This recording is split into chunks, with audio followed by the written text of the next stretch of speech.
Don't let the algorithm steal your affections for God. Don't let the algorithm steal your affections for God. In this edition of Connecting Faith and Life.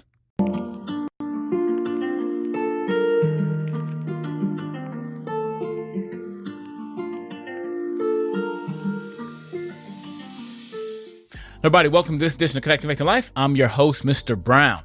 I said that kind of fast. I wasn't quite ready as I was doing other stuff here to get ready for the podcast. But as I said in the opening, don't let the algorithm steal your affections for God. I'm going to talk about that in this edition of Connecting Faith and Life. And the reality is, I am so happy that I said the word algorithm correctly, if I said it correctly. I really struggle with saying that word sometimes. But what I mean by that is we live in the world of social media. There are so many social media platforms. There's some that I had never heard of before. I recently found out about, but people are getting on all these different apps and on the internet to connect with people. And unfortunately, sometimes it's a pseudo connection because you feel like connected people. See, back in the day, we watched television a lot and we felt like we knew those actors, only come out to find out they were just acting. Like they really aren't the people that they pretend to be, because truthfully, they're pretending. I heard somebody say this about watching television, that we are watching people pretend to live life. And if we weren't watching them pretend, we can live life ourselves. And that always stuck with me because sometimes we spend time watching these people on these shows and we think we know them, but we don't know them. And I think in the same way, or now I think in a different way, but in I think a more sinister way, that we are watching social media and sometimes because we watch certain people, we think, well, that's what everybody thinks, because the algorithm works to show you what it thinks you want to see, or what you click on a few things, all of a sudden you see it all over all day. You see the same things. My wife's looking for something. Oh, she's looking for typewriters one day. And so I started looking for typewriters, and all of a sudden I started getting all these typewriters in my feed. And the same thing happens to me now. And I will admit, I got to change some things in what I'm watching on YouTube. And I have 7 YouTube channels. And so I'm on YouTube posting things, but also I get sidetracked, start looking at stuff. And so often where I find myself looking at things, I feel this angst, or it's stealing my affections for what I think is right. So I'm going to talk about that today in this podcast, and I'm going to open up some scriptures with you and show you some things. Hopefully it can help you. Very, very practical. So I want this podcast to be about connecting faith and life, taking our faith, what we believe about God, the Bible, creation, who God made us to be, and connecting our daily lives so we can walk in a way pleasing to the Lord, as we did in the previous podcast, whether by life or by death, that I'm honoring God in my body. No matter how I live, I want to honor God. So that's what I'm talking about today, because I think the world is after our minds, not just our minds, but our hearts, our affections. And so we got to be careful that we're not allowing the algorithm to steal our affections from God. And I look at a very practical way for me, because I get into politics sometime, and I get into some of the things that I think, man, it's so harmful, the things that people are pushing and believe these days. And I know the Bible says, I think in Thessalonians, where it talks about God will send this delusion among people. And I believe we live in a delusional society where right is wrong and wrong is right, where we're looking you in the face and telling you what you see is not what you see, because people have these agendas and that stuff is pushed on us. And so we got to be very careful. We don't allow the things of this world to steal our affections for God. And the verse that I thought about was Colossians chapter 3. So if you look at Colossians chapter 3, I'm going to get my Bible open here. Colossians chapter 3 talks about this idea. And actually in the King James Version, it says affections for God. Maybe I'm going to look at the King James. You're going to see some these and thous in a moment. Here we go. This is where I learned the verse. The first time I heard it is in Colossians chapter 3, verse 1, in the King James Version. It says, if ye then, being risen with Christ, seek those things which are above, where Christ sitteth on the right hand of God. Set your affections on the things above, not on things of this earth. For ye are dead, and your life is hid with Christ in God. Now, that word affections, the other translations translate it as your minds. The English Standard Version says, set your minds on things that are above, not on things on the earth. For you have died, and your life is hidden with Christ in God. And I think for me, the algorithm does attempt to push my mind and my affections toward the things of this world and not the things of God. I'm not saying we can't be involved with the world. We've been called to be in the world, but not living based on accordance of the patterns of the world. But we are to be in this world. But here Paul is telling us, be careful. Don't set your minds on things above, not on things of the earth, because those things will lead us down in a downward pattern. And again, I bring up the algorithm, whether it's on Facebook, Instagram, whatever social media is out by the time you're watching this, they all have these computers and these systems, these plans, and now with AI really knowing you and studying you and gives you those things. And sometimes they can be those dopamine hits. I don't know if you're in the politics too, but it was saying get you all anxious. Now you're on this bandwagon, you want to go fight the world on this one crusade. And it's funny because I think we're living in such a divided world, especially on politics. Like we're more angry at other people than we are celebrating our own thing. And just please don't take this political. I'm not taking a political side. It's just something I just noticed. Right, recently, President Obama opened up his library. Right, and I saw different clips about it, and people like it, hate it. That's going to be some people love it, some people hate it, whatever. But then I saw another believer, Christian that I know, that she posted, and what she posted about this thing was how at some point, I guess Michelle Obama was giving us some slide remarks or some remarks about President Trump, some negative things, I don't know how she worded it, but I thought to myself, here you are celebrating something for you. And instead of celebrating, we're throwing digs at other people. And I think we all can be that way. And that's sad that it's stealing this what should be a celebration of the accomplishments. But yet, instead of doing that, you're throwing jabs at other people. And I'm not judging. I'm just saying, I'm just recognizing that because I think we can all be put in that situation where instead of celebrating, we're throwing jabs because we feel like it's our duty to throw jabs at people and not take the time to celebrate what's positive. And my focus is this. I want to make sure that I am not allowing the algorithm, this program, to steal my affections for God. That when I should be spending time with God or focusing on the things of God or being grateful, having gratitude for what God has done in my life, the algorithm tells me, hey, look at those people that are doing that. Look at those people doing this. And so much injustice over here. You're getting slighted. Those people have too much money. You should have some of their money. There's not enough of this, not enough of that. And you're right. And I begin to just not be grateful. I was going to wear a shirt that said gratitude today because I think some of the algorithm, not only algorithm, but ads. Did you ever notice this? That ads or commercials, they all tell you this one message.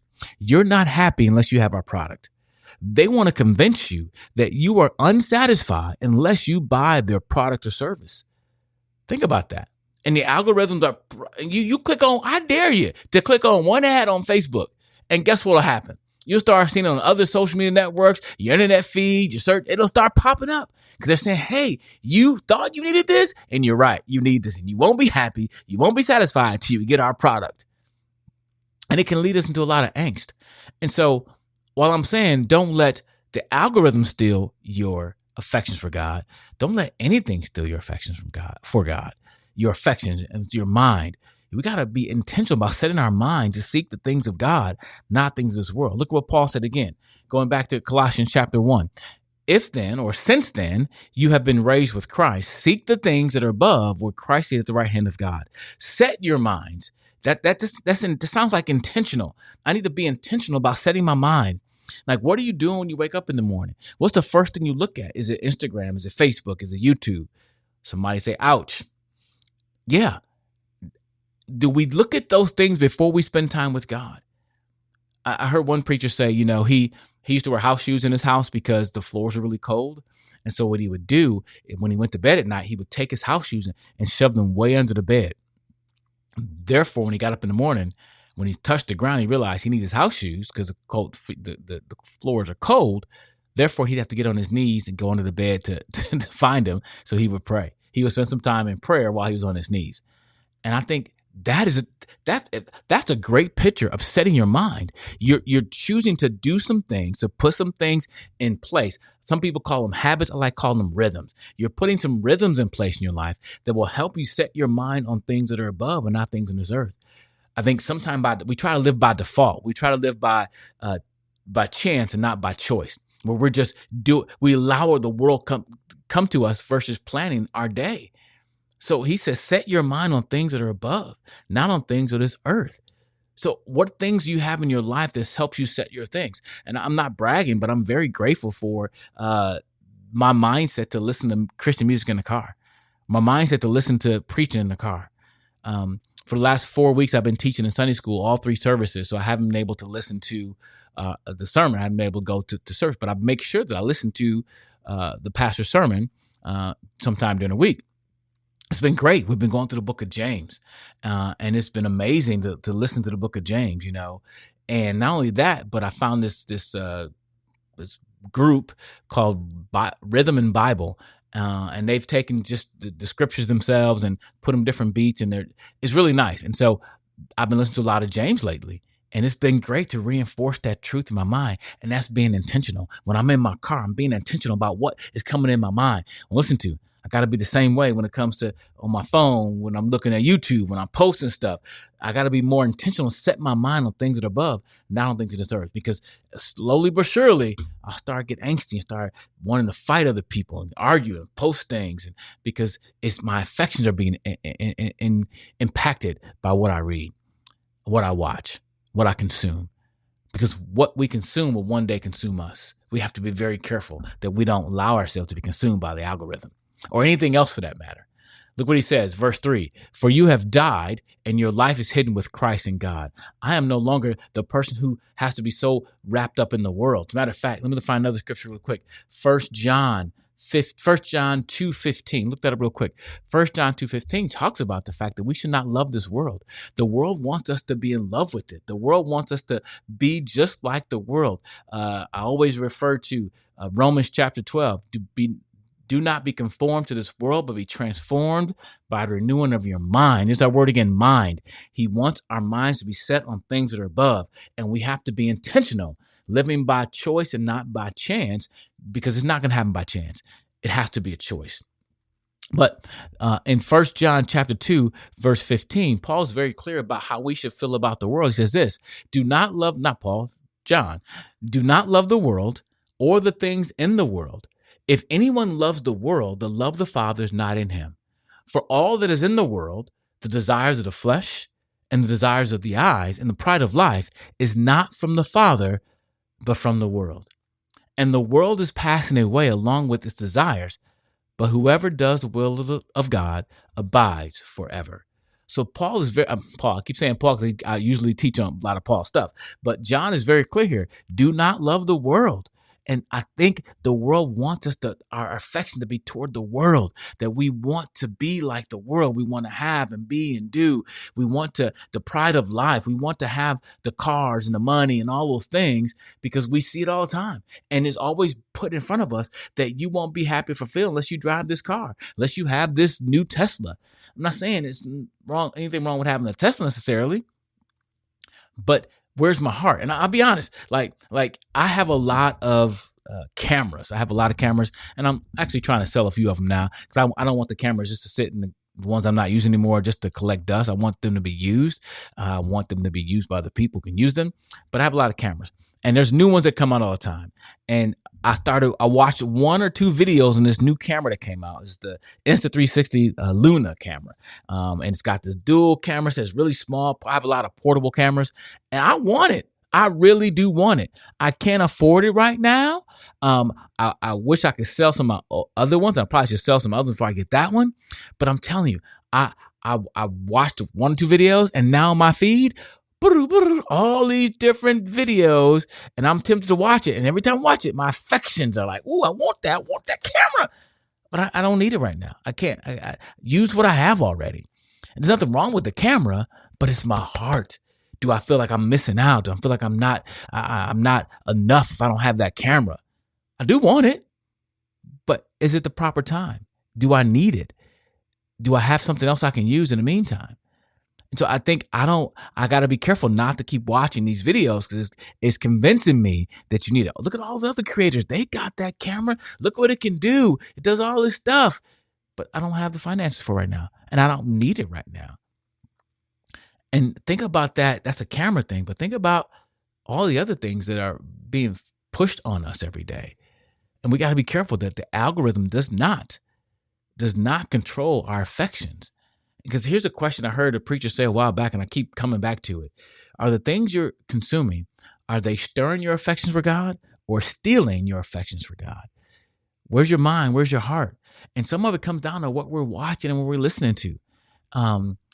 People often ask, what kind of music should we be listening to? That comes up a lot. What kind of TV shows should we be watching? And I always look at the Philippians chapter 4, maybe we should call it the Philippians chapter 4 criteria or standard. I don't know if I come up with a word for it. But Philippians chapter 4 kind of gives this insight to where our minds should be, because our minds are so important. Our minds do control where we go, what we think, how we live. And we could pretend that it doesn't, but I believe it does. Philippians chapter 4, verse 8 gives me a clear idea about what I should be doing, where my mind should be. Look at what it says. Philippians chapter 4, verse 8. This is Philippians chapter 2. Let me scroll down to 4. That's 3. Here's 4. 4, 8. Sorry if that makes you dizzy. Chapter 4, verse 8. Finally, brothers. Let's look at the Christian Standard Bible, because it also says sisters. Here we go. Finally, brothers and sisters, whatever's true, whatever's honorable, whatever's just, whatever's pure, whatever's lovely, whatever's commendable, if there's any moral excellence, and if there's anything praiseworthy, dwell, some versions say think, on these things. I like that. Dwell, that idea of dwelling and like marinating on these things. Look for those type of things that are pure, that are lovely, that are commendable. And I was watching a show the other day, and all of a sudden, boom, this scene popped up. That's not lovely. That's not commendable. That's definitely not pure. I got to be careful. Let's look at something else. And then why am I using my time doing it anyway? Like I said in the previous podcast, if I didn't say it in this one, watching television, I said it in this one, I think I said in this one, but watching someone else pretend to be living life, I could be living life. I wasn't watching them pretend they were living life. So think about those things. Again, the idea is don't let the algorithm or anything else for that matter steal your affections for God. And for that to happen, you got to be very practical. So I want to challenge you. What are you doing the first thing in the morning? Maybe just pick one thing. I was working with a friend the other day, and she was doing a workshop for these educators, and she was telling them about how to teach to help teach kids in a way that works with their brain, not against their brain. And it was a lot of information. And she really challenged educators, hey, pick one thing. Don't try to do it all. Just pick one thing that you can practice, see if it works, and pick something else up. So I want to challenge you. What's one thing you can do to make sure you're setting your mind on things of God first thing in the morning? What's one thing you can do? Maybe it's not pick up your phone right away. Maybe it's have your alarm set, or, if you have certain phones, you can set some kind of, they call them shortcuts, that when you pick up your phone, the first thing that pops up is your Bible. That sounds really, really religious and really, really, I don't know if you think it's strange. I think it's great, but we all get stuck in the trap. So can you do some things practically? Maybe, some people have these apps where you got to do certain things before you can get on your social media accounts. It may sound silly, but it's very practical, and it's something that can help you, because I know we're in a battle. We're in a battle for our minds, battle for our affections and our hearts. And we need to make sure that we're setting our things on the things of God, not on the things of the world. Let me end with the passage again. Colossians chapter 3, verse 1. Let me get back there. Colossians chapter 3, verse 1. If you've been raised with Christ, seek the things that are above, where Christ is at the right hand of God. Set your mind on things that are above and not on things of the earth. For you have died, and your life is hidden with Christ in God. Don't let the algorithm steal your affections for God. Be intentional, live by choice and not by chance. And hopefully that will help you live for God by connecting faith and life. Thank you guys so much for joining me. And if you have not become one, you can become a Proclaim partner by donating at least $5 a month to help us continue creating content like this for you and for kids. Because our goal is to help kids and teens connect faith and life, and to equip adults like you, maybe your teen watching this, I don't know, to disciple them. So thanks so much for joining us, and I really appreciate your support. And until next time, peace. That was supposed to be smooth, but it wasn't smooth because I forgot to move that thing. I told you I don't want. Bye. See y'all later.